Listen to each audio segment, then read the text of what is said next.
Hello, excuse me. Yes. And did you accept the US dollar money or What did you say? to pay US dollar money? Money? What kind of money? US dollar. Oh no, we don't take or exchange that. I'm sorry. We only Okay. have Norwegian kroners.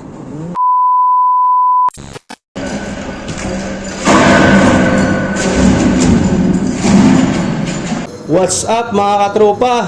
Habang nagdi-discharging pala kami dito sa Norway, may time pa kami makapag-shore leave kasi bukas pa yung alis namin. Almost 3 months na din kami hindi nakalabas. Tara, samahan nyo kami. Uy, mahal ako, may bayad ako, mahal pay. Guys, labas na kami, guys. Pababa na kami ng gangway. Iwanan muna namin yung barko namin.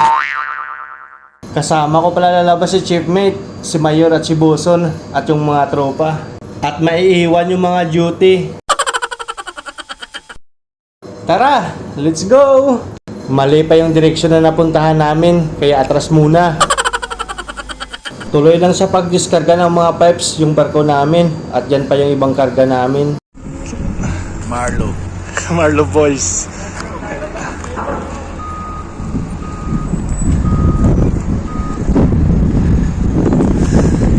Walking lang kami kasi wala kaming masakyan.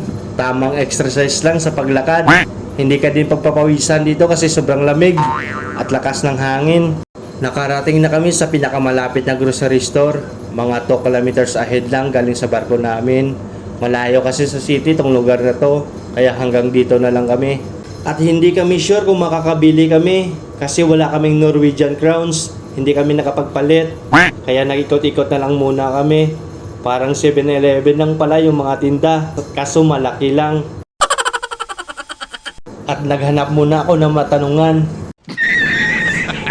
Hello, excuse me. Yes. And did you accept the US dollar money or What did you say?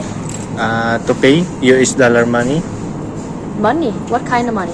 US dollar. Oh no, we don't take or exchange that. I'm sorry. We only have Norwegian kroners. Okay. So, thank you. You're welcome. Nice. Sa Pinas, takot ako mag-English. Pero dito sa ibang bansa, I don't care.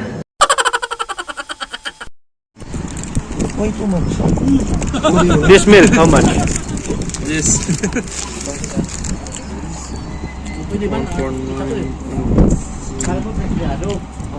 13.6 $14. and 8.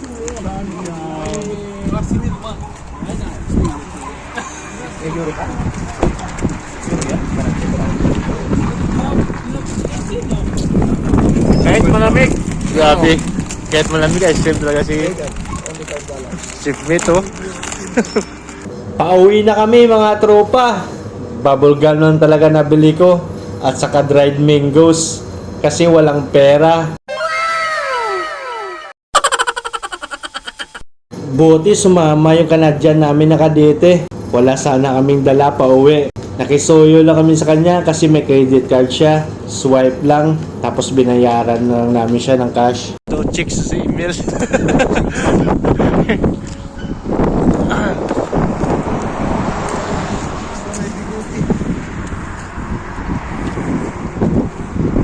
At nakabalik na kami ng kumpleto sa barko namin mga katropa.